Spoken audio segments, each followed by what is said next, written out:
Good evening and welcome to Scotland at 7 here on Broadcasting Scotland. My name's Kenny McBride and I'm joined this evening by two excellent guests. Firstly by Fatima Joji from the Aberdeen Independence Movement. Fatima, how are you this evening? Hi, I'm good, thank you. Excellent. And also by Dave Dugan, the SNP MP for Angus. Dave, how are you this evening? I'm very well, Kenny. Thank you very much. Grand. Well, we are here for a special edition of Scotland at 7 tonight where we're going to be talking about the power grab that the Westminster government is embarking on through its UK internal market proposals. And we will be discussing that at length with our guests this evening. But first, we go to the headlines for today. And we start, as we always do, with our coronavirus update. And as of 2 p.m. today, a total of 314,898 people in Scotland have been tested through NHS Scotland labs and UK government regional testing centres. Of these, 296,497 were confirmed negative, 18,401 were positive. There are 17 new confirmed cases of COVID-19 across Scotland today, but thankfully it's another day with zero new reported deaths. This will be, of course, be an underestimate of the total number of cases, as not everyone with the virus will display symptoms and not all those with symptoms will necessarily get themselves tested. Although, as always, we do encourage you, if you are showing any symptoms at all, please book a test immediately. Of the people who have tested positive, 316 people were in hospital last night. 3 of those were in intensive care, plus another 6 in intensive care with suspected COVID-19. And the number of patients in Scotland who have died from complications caused by the coronavirus infection remains at 2,491. This number only includes those who have died in hospital having received a positive test for the virus. The latest UK daily figures available show that 45,233 patients who tested positive for COVID-19 have sadly died from their illness, an increase of 114. This number refers to deaths in all settings, not just those in hospitals. A complex mesh removal surgical service is being set up for women experiencing complications following vaginal mesh implants. The national service will be delivered by a multidisciplinary team located in NHS Greater Glasgow and Clyde and will be supported by more than £1.3 million of Scottish Government funding for the 2021-21 year. It will provide comprehensive assessments and vaginal mesh removal surgery for women over the age of 16 who have mesh complications from mesh insertion vaginally or abdominally for urinary incontinence and prolapse. Psychological support will also be provided. As NHS Scotland continues to recover from the coronavirus pandemic, the service will be gradually introduced from next month. Scotland's gross domestic product increased by 1.5% in May after the sharp falls of 18.9% in April and 5.5% in March, according to statistics announced today by the Chief Statistician. Although output has picked up slightly in May, it remains 22.1% below the level in February, prior to the direct impacts of the coronavirus pandemic. This is the second release of new monthly GDP statistics for Scotland.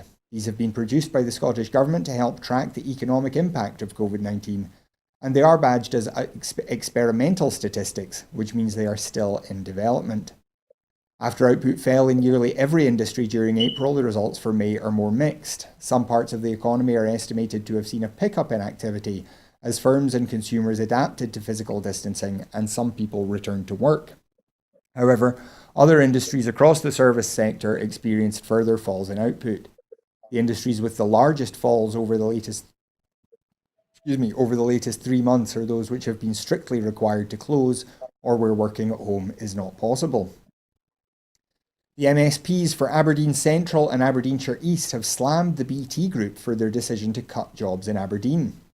Kevin Stewart and Gillian Martin met with executives today from Openreach and BT after the company announced that the group would be leaving Aberdeen and that jobs at New Telecom House were to be slashed.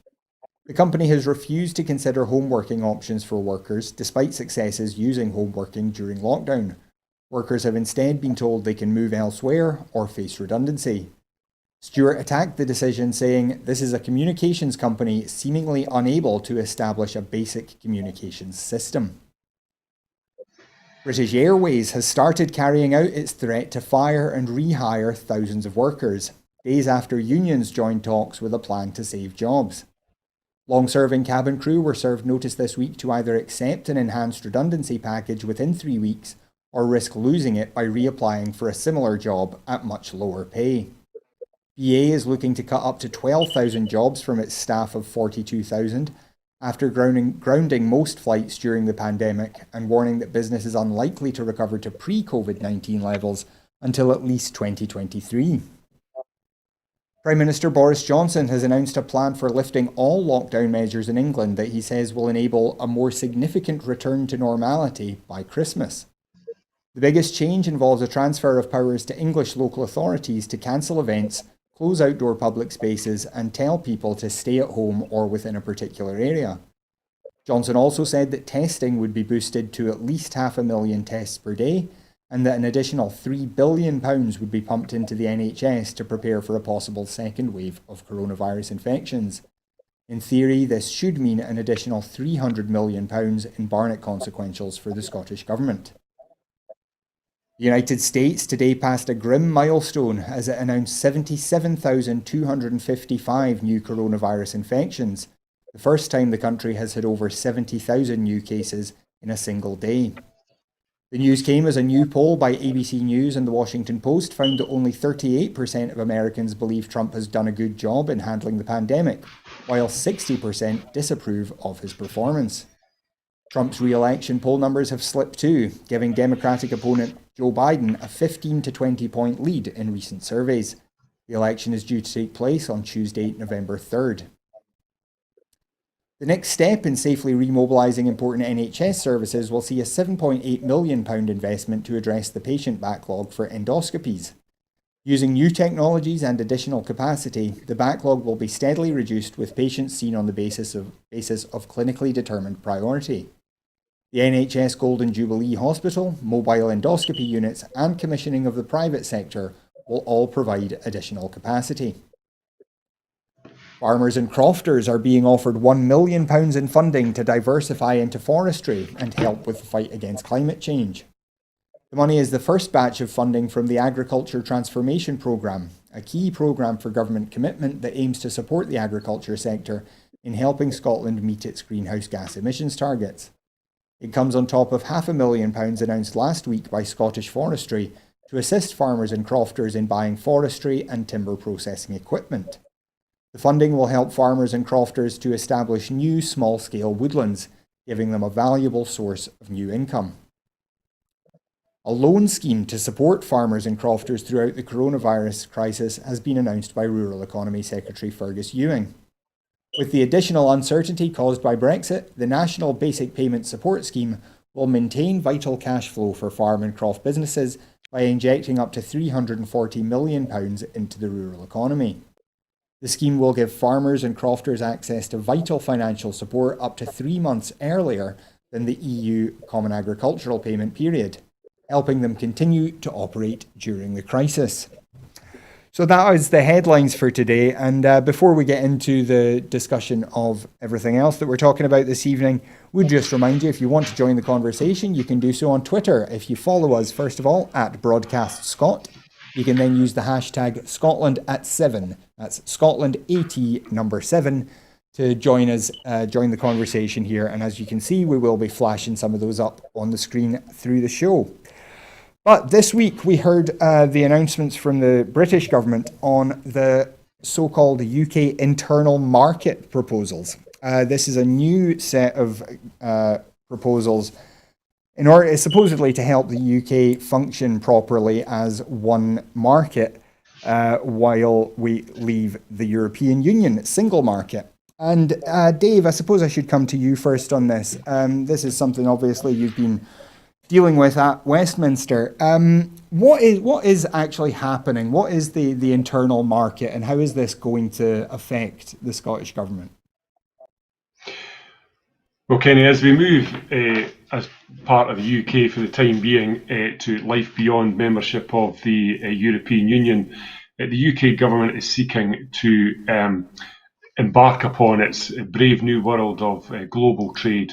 And in so doing, they are seeking to really make that as straightforward and easy as possible for trade negotiations to take place. And part of that is an attempt without any prior consultation to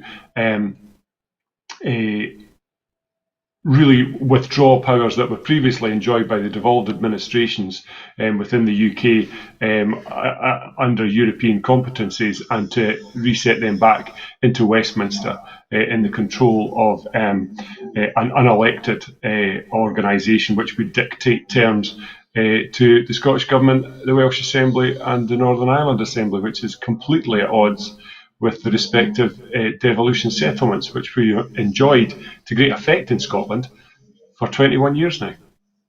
And the UK government have countered this. They've said that this is actually a huge powers bonanza for the Scottish government, because things that were previously decided at EU level will now come back to being, because they weren't reserved in the Scotland Act back in the 90s. This will actually lead to an increase in powers for the Scottish government. So how does that square with the way the SNP sees this? Well, it doesn't, because what UK ministers are proposing is that the Scottish Government will have control over new areas of competence, when in actual fact, notwithstanding the ramifications of leaving the EU, these are issues to do with food safety, agriculture, forestry. These issues are all devolved already. It's a hollow prospectus to describe this as some type of empowerment for the Scottish Parliament. It's quite the contrary. Mm. And Fatima, I know you've been following this story as the keen political observer that you are. What's been your take on how this has been announced, and how the Westminster government has kind of presented it to the Scottish people, and indeed to the Scottish government?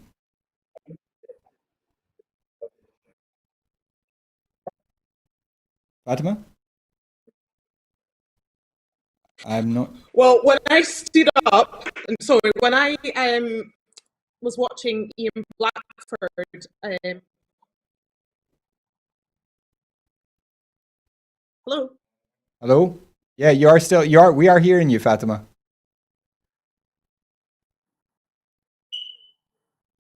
I think we're having a wee bit of a technical difficulty with Fatima right now. So we'll just come back to you, Dave. What specifically does this change then? I mean, previously there were EU rules governing the single market. Doesn't it make sense that there should be some kind of UK-wide rules that govern all of us in the UK, that all the governments of the UK have to abide by? Well, perhaps that would make sense if this was an effective and equal union, as it's supposed to be, but it's not, of course. And what we're seeing is the Westminster Parliament, far from what you would do in a union, is dictate terms to the devolved administrations. And it's not acceptable for Scotland to be subject to the drastic drop in food standards, for example, that the UK government wants to see in order to ease the path for trade in various other commodities and services that they think that they will be able to secure with the United States, principally. So it's far from acceptable, and the Scottish Government won't accept it, and neither will the people of Scotland, actually, because there's been a lot of discussion over recent months with myself and colleagues at Westminster and in Scottish Government about the very real material threat to our food standards by the trade deals that are coming down at the hands of Westminster, coming down the tracks. And people are not interested in having the standards of food eroded in this way. The same is true for environmental standards. These are very important issues to many people, and I think, as polling shows on the response to COVID and much else, people have got a lot more faith in Scotland, in their Scottish government, than they do in their Westminster government. Mm. And I think we do have Fatima back. Fatima, can you hear me okay now?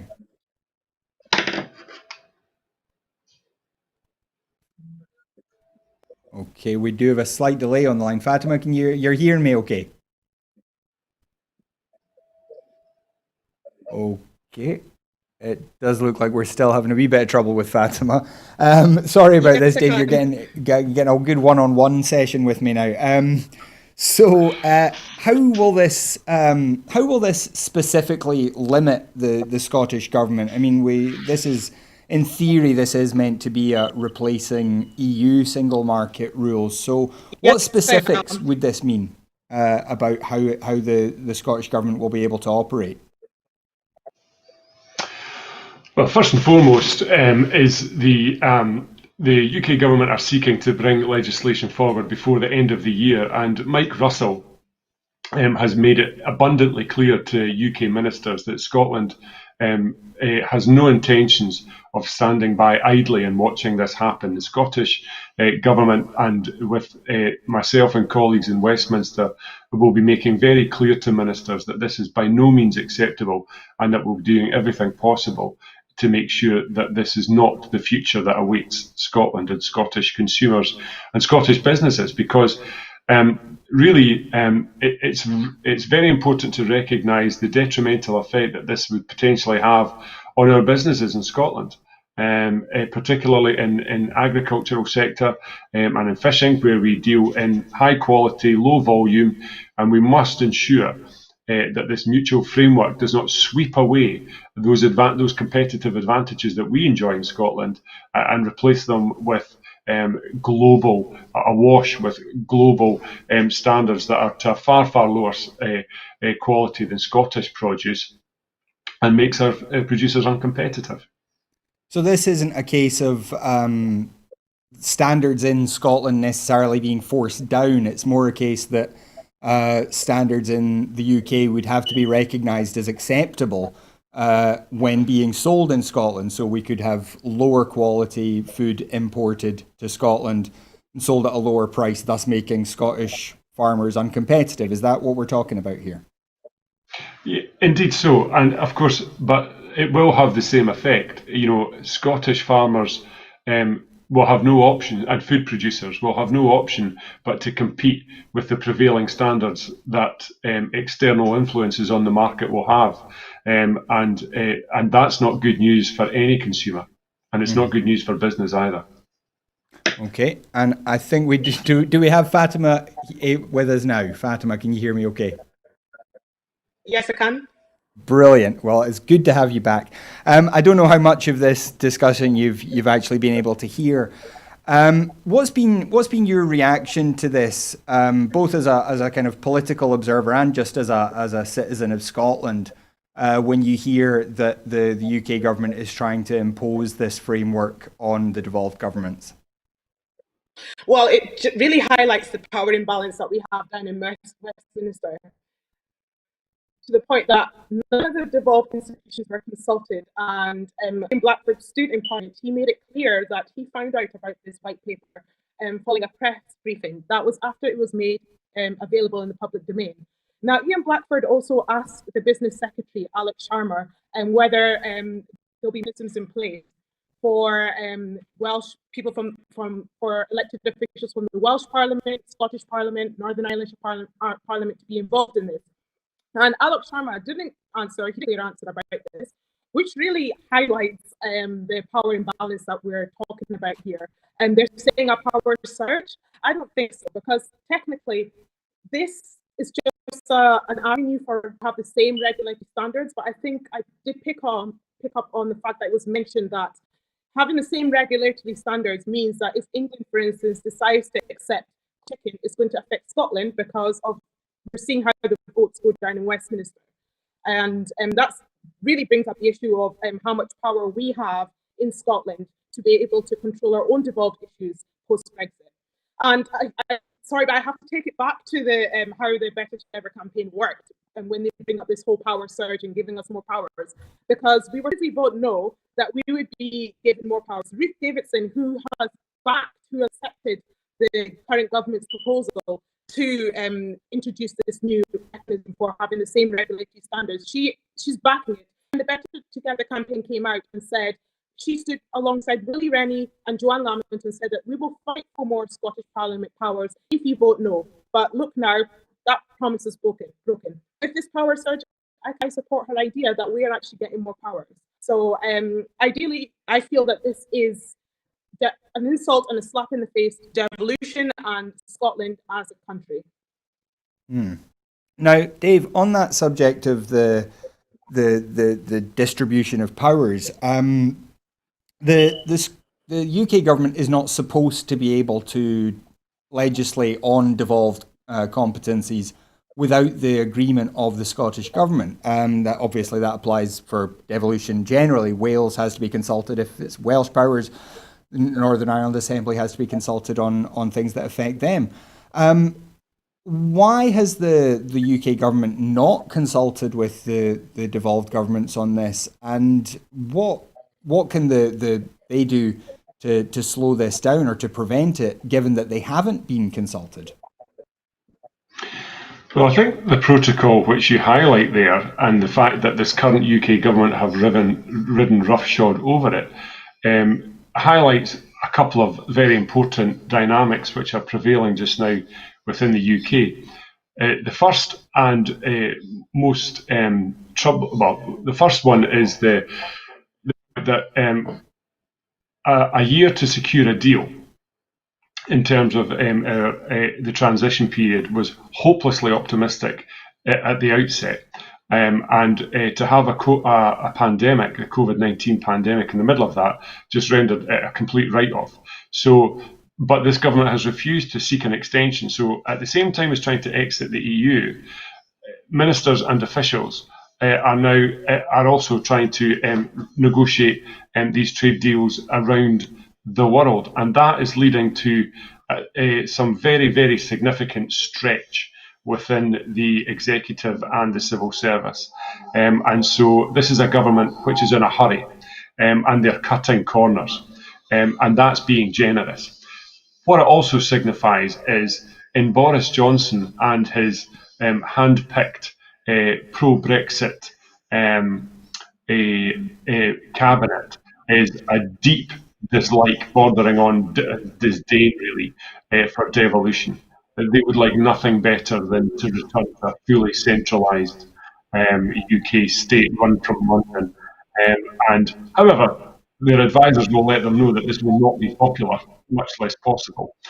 So in the interim, they're seeking to flex what they would see as their authority and the principal nature of their government in Westminster, remote from Scotland. And that's what we're seeing here. And it will play out over the coming weeks and months. And the people of Scotland will have an opportunity to see very clearly the future that awaits them as long as we remain part of this union. Fatima, when you're looking at this, I mean, how much do you think this is about the UK government trying to facilitate good governance and easy trade within the UK under the new Brexit frameworks, and how much do you think this is a political effort about centralising power and actually taking power away from the devolved governments?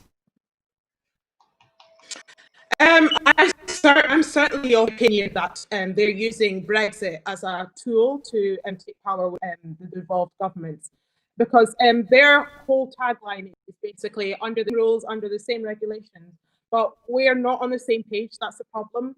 And trying to impose these certain standards on us is not going to help in any way, because if you look at the way the EU member states agree to these certain rules and regulations, the 27 members come together and agree, and then they promote it, implement it together, exercise the powers together. Whereas what the Tory proposal is to remove the barriers, remove the powers from Northern Ireland and Scotland, and then impose decisions made by UK alone. So technically, we are forced to go along with whatever is decided down in England. And I have highlighted earlier the power imbalance that exists in West. That you cannot deny that. So I don't feel at all this will be any smooth transition away to bring us all under the same roof to work in harmony, because that simply will not happen with the current Westminster setup that we have. And obviously, Welsh Labour has spoken out against this. The Welsh government is fairly strongly opposed to this. What's been your take on how Scottish Labour, the supposed party of devolution, has reacted to this, and indeed UK Labour? So we're seeing in Scotland, we're seeing a cross-party support. We're seeing cross-party unity against the proposal. We're seeing Scottish Labour, the SNP, the Scottish Lib Dems come together, and we're seeing Scottish Tories left on their own to fight. So we can see that there is no agreement between Scottish Labour and Scottish Tory. I've always been of the opinion Scottish Labour and Scottish Tory are not really the same.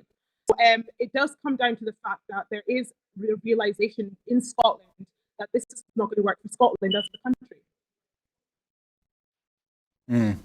And Dave, the political opposition in Westminster, how has that been? Have you had talks with the other parties, and how have they been responding to that? Well, I mean, I think our leader Ian Blackford over the last couple of days has made clear the view that SNP members of Parliament take on this, which is that is completely unacceptable, and is really signifies a dramatic uptick in Westminster's the UK government's aggression towards the devolved settlement. So there's no question that this is going to be accepted or grudgingly accepted. We're going to stand square in front of this and work with whatever colleagues and whatever allies we can find in Westminster to highlight what this is, because we have a government now that is obsessed with presentation rather than substance, and they're trying very hard to present this as something which it's not, a practical trade enabling mutual recognition instrument. It's not. It's a power grab, plain and simple. And people won't stand for it, and those people include the SNP group at Westminster, and of course the Scottish Government, who's going to who faces these powers being removed. Mm-hmm. And now, during the Brexit process, we saw a number of court cases, and one of those was on this field, this idea that the UK government can't normally legislate in devolved areas. It was ruled then that Brexit meant that this was not a normal period, and that therefore the court case fell. Do you feel that there is scope for a similar court case here? And is your feeling that it might still be considered not normal times just now, and so the court case would fall? Or do you think that is something that could be pursued? I've got no way of assessing the likelihood or otherwise of success in pursuing this matter through a judicial route. But what I would say is that nothing will be off limits. I think the UK government might have underestimated, because they're not particularly skilled in understanding views other than their own. So I think they might have underestimated the outrage that this will have caused really outside Westminster. And so, that being the case, all avenues will be pursued, and that's as far as I would go on that particular line. Fatima, what's your feeling about that? Do you think this is something where the Scottish people are not going to accept this, and this is something that we can expect to see protests and a real anger about? Absolutely, and we're already seeing that online. I am just scanning the timeline, the Twitter timeline. I'm seeing that already. Just looking under the comments under the Westminster leader, the SNP Westminster leader, Ian Blackford's speeches, I'm already seeing the anger there. I feel it's further in the case for movements such as seeing the issue of imbalance of power being highlighted, and how certain decisions are being imposed enough. Because I think my main concern is the wider public health impact this will have as well. And the NHS is also a devolved issue, and we're already having to use the resources we're getting from the UK government to deal with our own health crisis. So we are going to see a lot of resistance to the UK government making our situation go downhill instead of what we're trying to do, and that's make Scotland better. So I expect the opposition to keep growing, and I expect there will be a lot of protesting over the next week. Now, obviously, a lot of traditional forms of protest are difficult just now because of the coronavirus pandemic. What form do you expect protest in this to take, Fatima? I know a lot of online campaigns will happen. Certainly, I'm seeing the independence movement rallying together to use this situation to highlight the importance of Scotland having its own full powers instead of relying on being at the mercy of the Westminster government. So I do see a lot of online action. I think we may have lost Fatima again there. So Dave, if I can turn back to you again for a moment. What can ordinary citizens do if they want to protest this, if they want to make their voices heard about this? What should people be doing just now? Well, a lot of people will be getting in touch with their elected representatives in order to make their views known and to seek reassurance that elected members, whether in the Scottish Parliament or in the Westminster Parliament, are taking steps to make sure that the rejection of this proposal of mutual recognition is every avenue is being explored to protect Scotland from it. As Fatima says, people will be venting their frustrations online, but there will be many opportunities for elected representatives to raise this issue in both parliaments and to challenge it with every avenue open to us. Mm-hmm. But in the end, the Tories still have this 80-seat majority. They're very much a pro-Brexit, pro-hard Brexit government. They're going. It seems likely that they're going to be able to push this through Westminster. Is it now the case that independence is the only option left for Scotland if it wants to maintain its higher standards? Absolutely. I mean, it's and there's many of us that realise that, but with every instance of the Westminster government turning its back on the ambitions and aspirations and values and principles of the Scottish people, whether as consumers or as businesses or legislators, every time that happens, another wave of people come over to independence. And as Fatima has just pointed out, this living with this subsidiarity to Westminster is in principle unacceptable to many of us. But what will drive our independence movement even further towards an outright and larger majority in favour of independence is the material effect of these decisions. The knowledge that we can no longer as a nation control our food standards, for example. People won't accept this. And there's a very clear and accessible opportunity to resolve that, and that is through independence and normalisation of innovation within the international system. Mm. Now, obviously, that's not something that is in the immediate offing. How concerned are you about the damage that can be done to Scotland and to, as you say, the damage to things like Scotland's agriculture industry in the meantime, before we get to a point where we can hold another referendum? Well, it's a very clear danger to our producers just now, because what this will do, it will introduce a framework of standards which is currently below that which we produce. Now, that in and of itself is not the end of the world, but its consequence by design will be to have products that are produced to far lower standards. And it's important to understand why they're far lower standards. They're far lower standards because it's cheaper.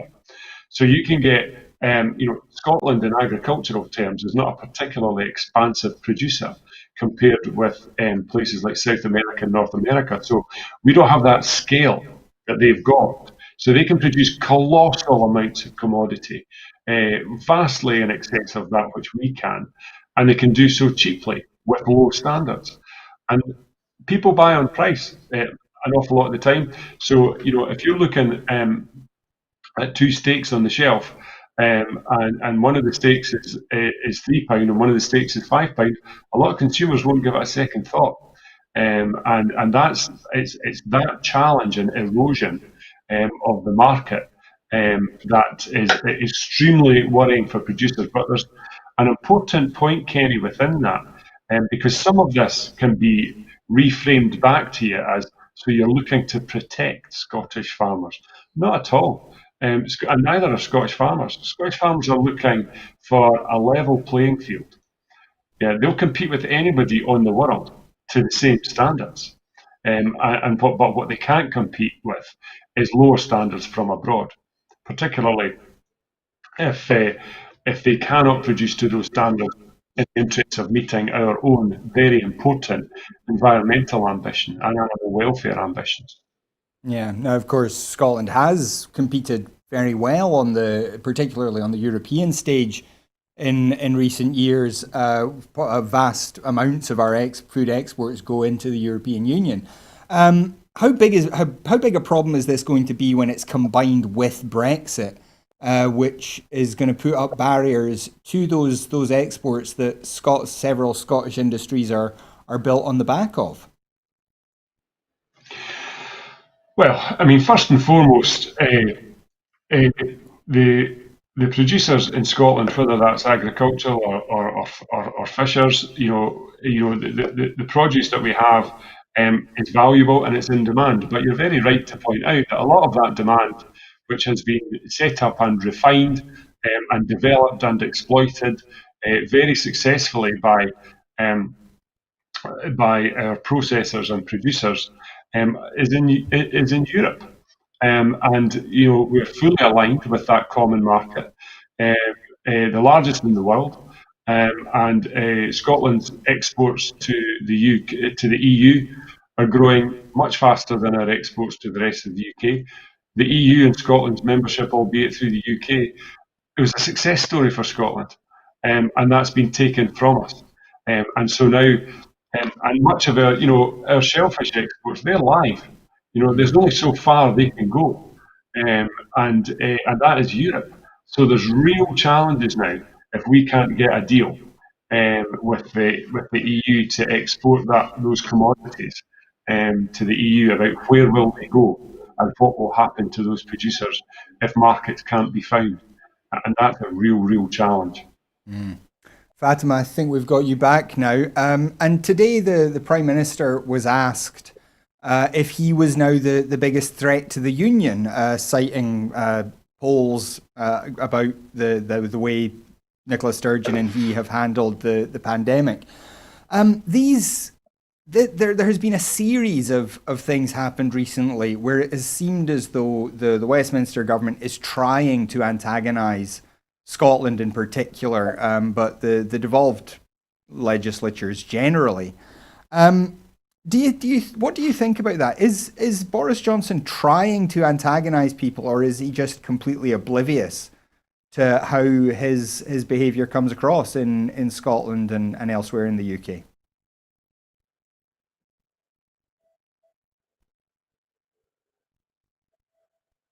Oh, Fatima, can you hear me? I think I missed part of. Sorry, yeah, okay. I was just asking what you think Boris Johnson's goal is when he says and does things that seem to be designed to antagonise people outside England.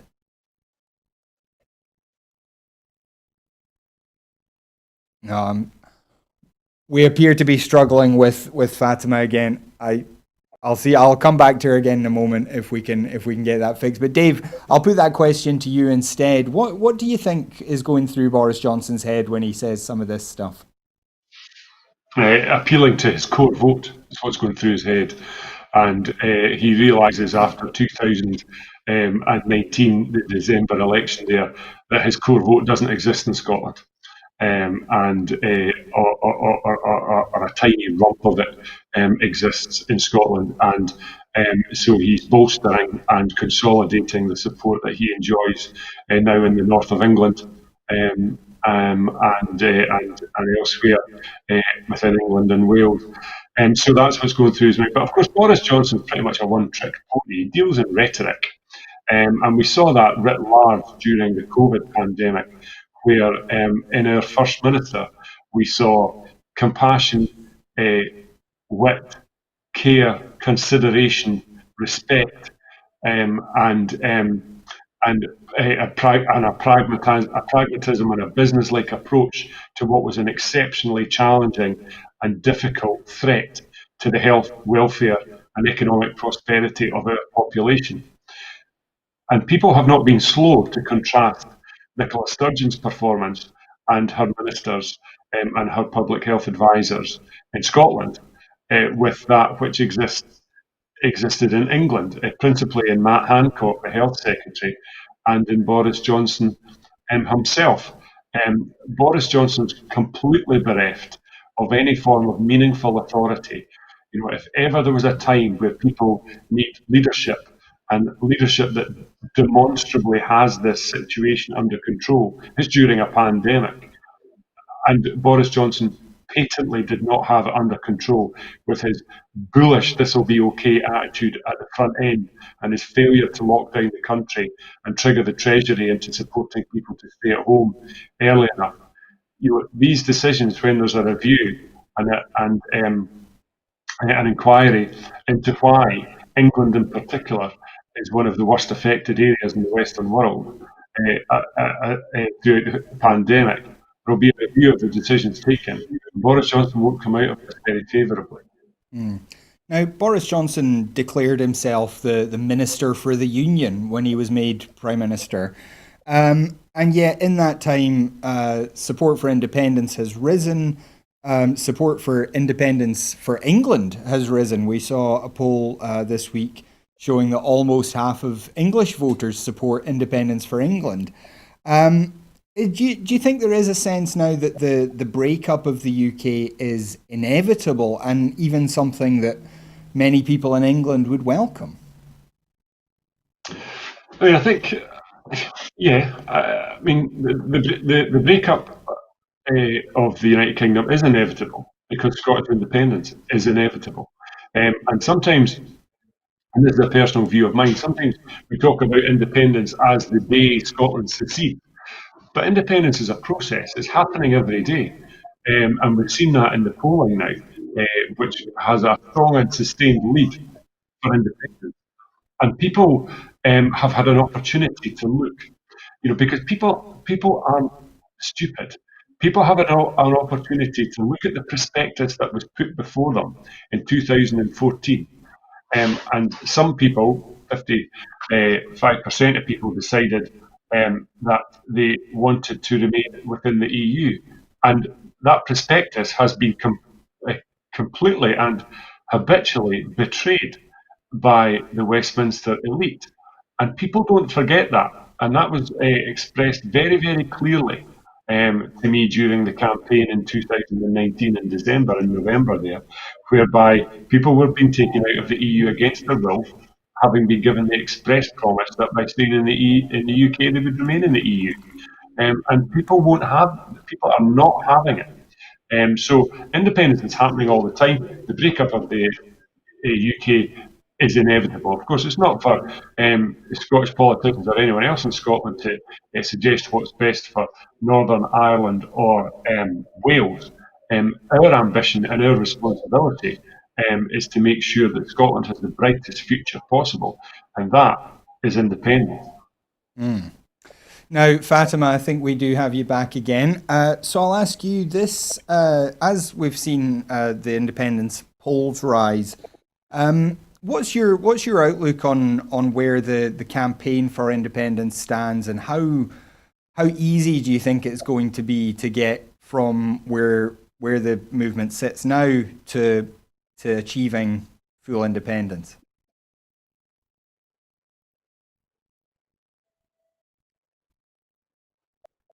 And it seems we're having real difficulties. I'm sure this is entirely coincidental that we mentioned the issues with BT in Aberdeen today, but unfortunately, it looks like we've lost Fatima again. So I'll just come back to you, Dave. I'm sorry this has become a one-on-one interview tonight.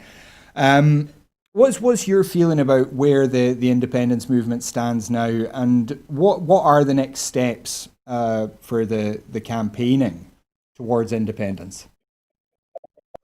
Well, it's the responsibility of everybody in the SNP and the wider independence movement to campaign for independence all the time. With every decision and every campaign that we undertake, it's underpinned and underscored with the fact that this would not be, these challenges would not present to us if we were an independent country. So we've built a tremendous momentum since 2014, and we continue to do so.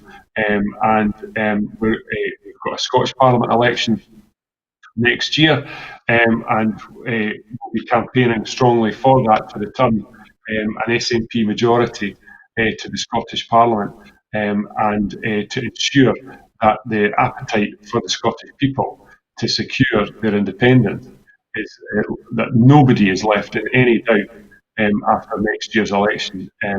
But we have to work to do that. We can't take anything for granted. No movement, no independence movement was ever achieved latently.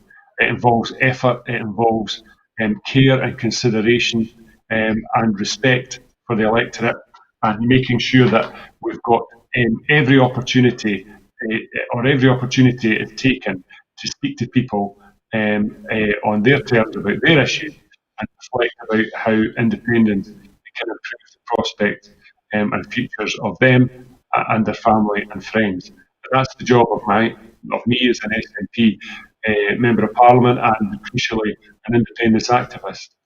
This is about activism. It's about getting out and delivering the message to people, and that's what we've got to do. And we have to make sure, of course, that we don't lose the momentum that we've secured over recent years, and we make sure that is translated into a yes vote. Mm. And how confident are you that this current polling majority will hold? Obviously, as Brexit hits, people may be disturbed by the prospect of more of the same kind of upheaval. Are you concerned that the mood hasn't changed permanently yet? No, I'm not. I'm not concerned, Kenny, and I'll set out why. It's because we have in the current Westminster administration and Boris Johnson's government somebody whose track record and their values and their ambition and their prospectus for the United Kingdom and Scotland within it is entirely at odds with the majority of people in Scotland. Boris Johnson was never a popular prospect in Scotland. We saw that very clearly in 2019. And now that he actually is the Prime Minister and has had just over 6 months to make an impact, yet he's made an impact, but it's certainly not one that Boris Johnson will reflect well on in Scotland. His values and ambitions are not consistent with ours. He sees a very different future, and one where Scotland continues to keep quiet and do what is told by Westminster. He's living in a different era. That is, insofar as that ever was the case, it's certainly not now. Scotland is finding its voice, and it's speaking a different language to Westminster. We're going in different directions. That's not going to change. So the momentum building behind the independence movement, I don't think is going to change in the near future either. And Fatima, hopefully you can hear me now. So my last question, I think for today, What's your feeling about where the independence movement stands just now, and what's your feeling about where things will go over the next 6 months to a year with the independence campaign? So I've read good reports within the week. So we're seeing, for instance, Scots in favourites just now, and then if we also look at the late.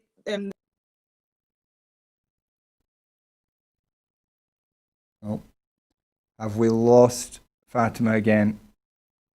I think we have. Well, I do apologise for this. It's been a difficult evening, and I think there must just be a wee loose cable somewhere between here and Aberdeen. So we do apologise, especially to Fatima, for us not being able to hear from her properly this evening. But thank you very much to Dave. Again, Dave, I apologise. It's not been the easiest for you either, having to come back in and out like this. But thank you as well for joining us at home. We will discuss this again, I'm sure, sometime soon. We'll hopefully with all our wires screwed in properly. But that is all we've got time for this evening. So thank you to both Dave and Fatima for joining us, and thank you at home for joining us as well. We would ask that if you're able to support us, that you do so by going to broadcastingscotland.scot/register. You can see that address on the screen right now. If you go there, you can sign up as a supporter, and your £5 a month helps us keep things running here at Broadcasting Scotland. There's a lot of bills to pay, not least for our internet connection. I should stress, we have paid the bill. That's not why things are struggling tonight. But thank you. So you can support us financially. If you're not able to support us financially, we do very much understand. We've talked at length about how difficult things are for a lot of people right now. But you can still help us by following us on Twitter at Broadcast Scot and finding us on Facebook, and then sharing the programmes from there. Let people know why you support Broadcasting Scotland. Word of mouth is the best way for us to spread the word about who we are and what we do, and you play a big, big role in that. And also, we are looking for new people to help us grow here at Broadcasting Scotland. We've got an eye already on next year's election. We will want people to be at every count centre. We'll want people in the studio and people working behind the scenes here, producing graphics and keeping all the data coming in the best way possible. So with a wee eye on that, if you or anyone you know has an interest in getting involved in broadcasting, then please do get in touch with us. There's lots of opportunities here, whether you have skills that you want to keep polished or whether you want to learn something new entirely. There are lots of opportunities here, so do please get in touch with us. But that is all we have time for this evening. So once again, thank you very much to Dave Dugan, and thank you again to Fatima. I promise we will have Fatima back on the show as soon as we can. She's a very valuable voice to hear. As soon as she gets her internet connection sorted out, I'm sure she'll be back on the show then. I will be back with the full Scottish on Sunday at noon. Gordon will be back with another Scotland at 7 next Monday. But until then, thank you all once again very much for joining us, and have a lovely weekend. Goodbye.